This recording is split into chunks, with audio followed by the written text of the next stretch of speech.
नमो भगवती। मेरे प्रिय साधक और साधिकाओं, कैसे हो आप सब। आशा और उम्मीद करता हूँ भगवती कृपा से आप सभी ठीक होंगे।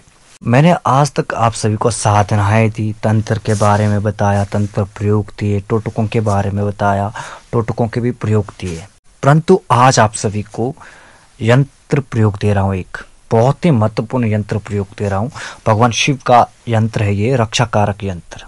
अगर आपने सही विधि विधान के सहित इस यंत्र का निर्माण कर लिया और इस यंत्र को प्राण प्रतिष्ठित कर लिया, तो उसके बाद कोई भी तांत्रिक आपका अहित नहीं कर सकता है। भूत प्रेत बाधा आपसे कोसों दूर खड़ी रहेगी। कोई भी तंत्र क्रिया आपके ऊपर असर नहीं करेगी। हर प्रकार से आपकी सुरक्षा होगी और आपके घर में सुख शांति का निवास होगा। और आप इस यंत्र को धारण करके कहीं भी जा सकते हैं।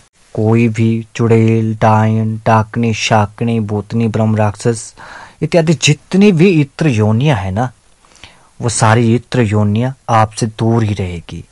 क्योंकि जिनकी रक्षा स्वयं भगवान शिव करते हैं, उनके ऊपर कौन क्या कर सकता है। क्योंकि शिव से बड़ा तांत्रिक कोई नहीं है, शिव से बड़ी शक्ति कोई नहीं है, शिव के बराबर रक्षक देवता भी कोई नहीं है। और जिनके साथ साक्षात महादेव, साक्षात भोलेनाथ खड़े हो गए, तो उस व्यक्ति का कौन चाह कर बुरा कर सकता है। आपके शत्रु भी आपके मित्र बन जाएंगे। ग्रह बाधा भी आपके अनुकूल हो जाएगी। कोई भी ग्रह आपको परेशान नहीं कर पाएगा। इतना जबरदस्त यंत्र प्रयोग दे रहा हूं आज। आपने करना क्या है कि किसी भी शुभ मुहूर्त में इस यंत्र का निर्माण करना है, या शुक्ल पक्ष के सोमवार से आप शुरू कर सकते हैं। और यंत्र का निर्माण आप सुबह ब्रह्म मुहूर्त में करें तो अति उत्तम है। अगर ब्रह्म मुहूर्त में नहीं कर सकते तो जैसे सूर्य उदय हो रहा है, तो सूर्य उदय के साथ आप यंत्र का निर्माण कर सकते हैं। आपने करना क्या है कि सफेद या लाल साफ भोजपत्र लेना है। और याद रखना कि भोजपत्र कहीं से भी टूटा फूटा ना हो, खंडित ना हो, छिद्र वाला ना हो, छिद्र रहित वाला लेना। बिल्कुल साफ सुथरा भोजपत्र आपने लेना है। और साथ में आपने पंसारे से केसर ले लेना है, और उस केसर की आपने स्याही बना लेनी है। थोड़ा सा गंगा जल डालकर केसर को घोलकर आपने स्याही बना लेनी है। और अनार की कलम से आपने भोजपत्र के ऊपर इस यंत्र को लिखना है। और लिखने के बाद आपने ह्रीं नमः शिवाय इस मंत्र का आपने जाप करते रहना है लिखते वक्त। और फिर पंचोपचार से भगवान शिव का पूजन करना है, माँ आदि शक्ति का पूजन करना है। ये सारी क्रिया करने के बाद आपने फिर ह्रीं नमः शिवाय मंत्र का कम से कम 11,000 बार जाप करना है। और हो सके तो इससे भी ज्यादा आप जाप कर सकते हैं मंत्र का। और फिर 108 बार आपने हवन में आहुति दे देनी है, हवन सामग्री में घी मिलाकर। तो इतना करिए आप। और उसके बाद आपने 108 बार मंत्र को पढ़ते हुए यंत्र के ऊपर फूंक मारनी है। जैसे कि एक बार मंत्र पढ़ा, फूंक मारी, इस तरह 108 बार मंत्र पढ़ना है तो 108 बार फूंक मारनी है। जैसे ही 108 बार आप मंत्र पढ़ के 108 बार फूंक मारेंगे, तो उसके बाद आपने 3 फूंक और मारनी है। फिर इस यंत्र में आपने भूतकेशी, नागकेशी, थोड़ा सा कुमकुम, थोड़ी सी पीली सरसों और थोड़ी सी काली सरसों डालकर इस भोजपत्र को आपने फोल्ड कर देना है।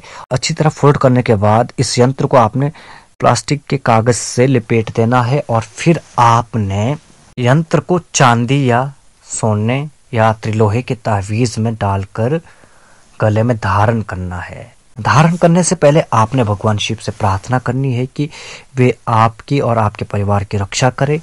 तो प्रार्थना करने के बाद आपने यंत्र को चांदी के तावीज में या सोने के तावीज में या त्रिलोहे के तावीज में डालकर गले या बाजू में धारण कर लेना है। और इस यंत्र को आप काले धागे के साथ धारण कर सकते हैं, या चांदी या सोने की चेन के साथ भी धारण कर सकते हैं। और यंत्र के साथ आपने पंचमुखी रुद्राक्ष भी जरूर धारण करना है। और यंत्र को धारण करने के बाद आप थोड़ा दान पुण्य जरूर करें। तो इस तरीके से आप इस यंत्र का निर्माण कीजिए, इस यंत्र को धारण कीजिए। अगर आपको कहीं भी कुछ समझ नहीं आ रहा है तो आप कमेंट बॉक्स में लिख सकते हैं या हमारे नंबर पर व्हाट्सएप में मैसेज करके हमें बता सकते हैं। आपको हर एक बात सही तरीके से बताने की पूर्ण कोशिश करूंगा, जिससे कि आप सही से यंत्र का निर्माण कर सके और सही से आप यंत्र को बनाकर अपने गले में धारण कर सके। तो पुरुष अगर हाथ में धारण कर रहे हैं तो अपनी दाईं भुजा में धारण करें, अगर स्त्री हाथ में धारण कर रही है तो अपनी बाईं भुजा में धारण करे। अगर पुरुष गले में धारण कर रहा है तो काले धागे में या चांदी की चेन में या सोने की चेन में धारण कर सकता है। अगर स्त्री गले में धारण करे तो लाल धागे में या चांदी की चेन में या सोने की चेन में धारण कर सकती है। इन बातों का आपने ध्यान रखना है। तो इस तरीके से आप यंत्र को बना सकते हैं और भगवान शिव आपकी रक्षा जरूर करेंगे। कोई भी तांत्रिक, कोई भी मैली क्रिया, कोई भी भूत प्रेत, टोना टोटका आपका कुछ नहीं बिगाड़ सकता इस यंत्र को धारण करने के बाद। बहुत ही महत्वपूर्ण यंत्र है, बहुत ही उच्च कोटि का यंत्र है। जितने भी लोगों को मैंने ये यंत्र पहनाया है आज तक उनके जीवन में दोबारा कभी तंत्र से संबंधित परेशानी नहीं आई, दोबारा कभी भूत प्रेत से संबंधित कोई परेशानी नहीं आई, उनके शत्रु कभी दोबारा पैदा हो ही नहीं पाए।